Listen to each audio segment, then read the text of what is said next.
És a fiamnak mondtam, hogy keresd magadnak másik szakmát, mert a családban elég egy kódus. És akkor, hát igen. mint amiben is igazolódott, mert ebben a szakmában sose volt pénz.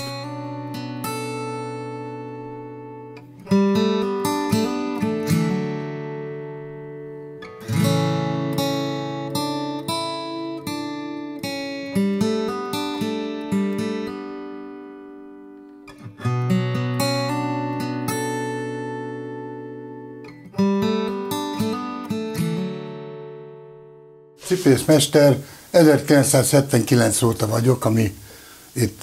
A falon is látszik, falon igen. Is látszik, és ez adott, hogy cipészmester, és 1970-ben szabadultam, mint inas, és Budapesten dolgoztam a divat szakmába.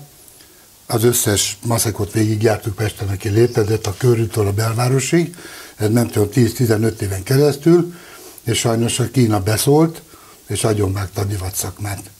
És közben nyugdíjas lettem, és a szakma szeretet az bennem volt mindig. Próbáltam ide menni, oda menni, de hát már a fizikai állapot, most már segédmunkásnak, könyves mellé, meg erdőre, meg ilyenek már biztos, hogy alkalmatlan vagyok, és úgy döntöttem, hogy elkezdek cipőt javítani a faluba. Egy kicsit közelebb tudunk menni a kis helyed, kis asztalod köré. Nekem ez az íróasztalom, most hívom. Azért is ez mondom, az íróasztalom. Most épp egy ilyen van itt kézbe, hogy itt is végig lett a talp vissza fölragasztva, és a sarok is el volt járva, és most ezt a sarkot itt kipótolom. Egy ilyet ide ragasztok, ami már be van kenve, és akkor oda kalapáljuk, kicsit rányomjuk. Ez egy nagyon jó erős ragasztóval van megcsinálva, és akkor most megvan végig itt a sarok, és akkor körbe lesz vágva, itt ez a fölösleg, és akkor megint hordható.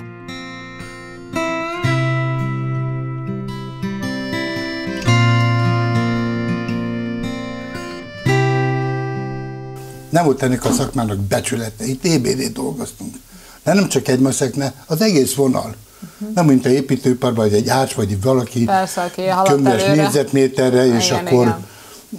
Van benne zsuga. Itt nem, itt csak dolgozni lehetett, és ugye ezek a sok ragasztott eljárású cipők, minden, ez már szakmá kivette az igazi érnyéből, és ezt csináltam 40-50 éven keresztül, és 2 éve gondoltam egyet, hogy kipróbálom, hogy van-e még valami bennem, amire ezeket a szerszámokat kellett használni.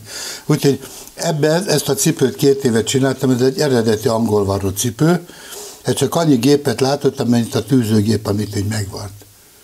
A többi az mind kézzel lett csinálva. A varrás, a ráma föl van varva, a rakott sarok is, hogy... De akkor így megkeresik Józsefet, hogy készítsen cipőt. Ilyen olyat már nem csinálok. És mi az, amit még így a mindennapokkal kapcsolatban? Csak a javítás, csak a javítás. Csak a javítás. Igen, például itt van, ez is egy jó kis cipő, ennek is egy kis fél bőrtalpa volt, meg le volt várva a talpa. Ezt is akkor vissza fogom ragasztani így teljesen, akkor meg rendbe rakjuk a sarkát, és akkor ez kap egy féltalpat, bőrféltalpat fog kapni, és ez egy illetőnek a legkedvesebb táncos cipője, azért kell bőrtalpat rátenni, hogy a parketten tudjon törödni, csúszni minden.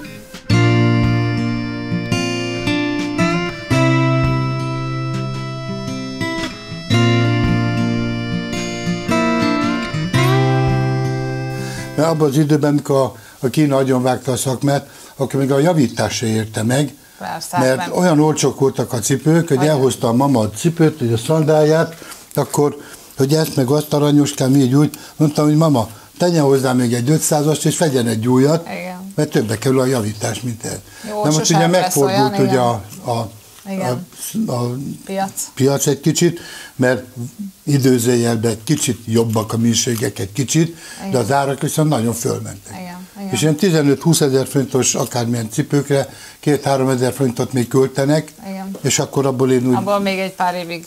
Abból én úgy el vagyok így a nyugdíj mellé. Úgyhogy pont annyi elég, ami most is, hogy a polcon van még. Szóval már hogy a polc mindig legyen tele, és akkor van megszakadni munka. Már nem akarok, csak azt a kis zseppénzem legyen meg. Ha nyugdíjt leteszem, hogy a mamának, abból már pofátlanság lenne visszavenni még egy sörre valót Mama is. beosztja. Van olyan cipő, amiben én most be tudnék segíteni a készítésében. Én nagyon szeretem az ilyen. Hát előbb, hogy mutattam, hogy ezt rátettem. Igen. A párját. Hatalmas feladatot kapok. Rátenné, vagy rátegyem? Hát persze. De úgy, hogy passzoljon minden, hogy ne kelljen. Nagyon igyekszem. Akkor így nézek ki, hogy passzoljon itt végig mindenhol. Igen. Előtte csak úgy oda neki így, itt is, ott is passzoljon, és akkor kell lenyomni. Na egyszer már oda van téve, akkor már vissza nem lehet venni. Jó, már most izgulok. Jó?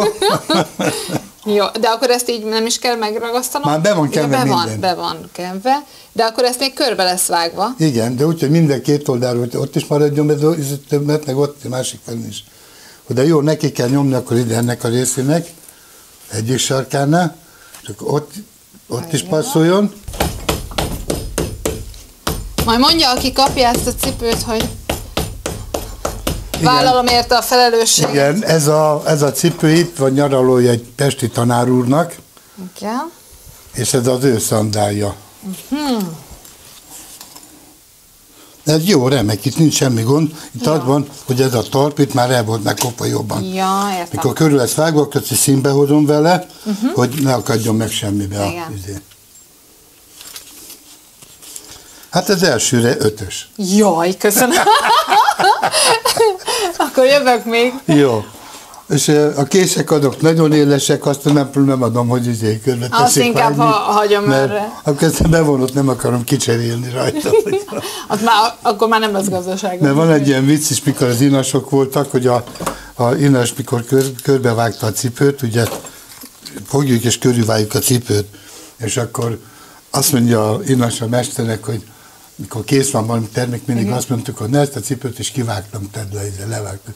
Hát készen, kivágtuk, ezt mondjuk, az azt mondta, hogy kész, tedd le, mondta a mester.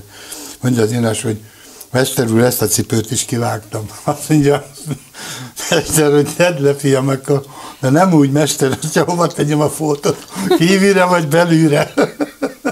Mondja, így belevágott a cipőbe.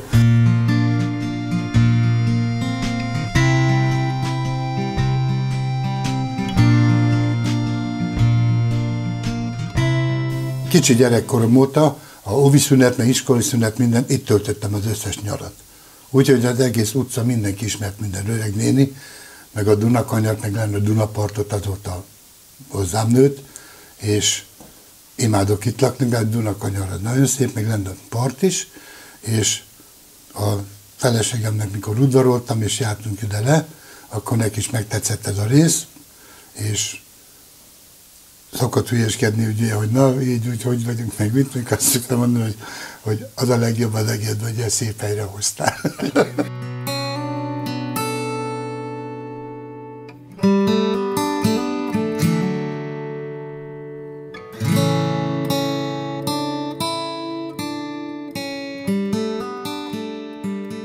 Egyébként ma van a születésnapom, ma vagyok. Isten életesre! 71. éve. Isten életesre! Ezt az információt nem tudtuk. Isten életesre!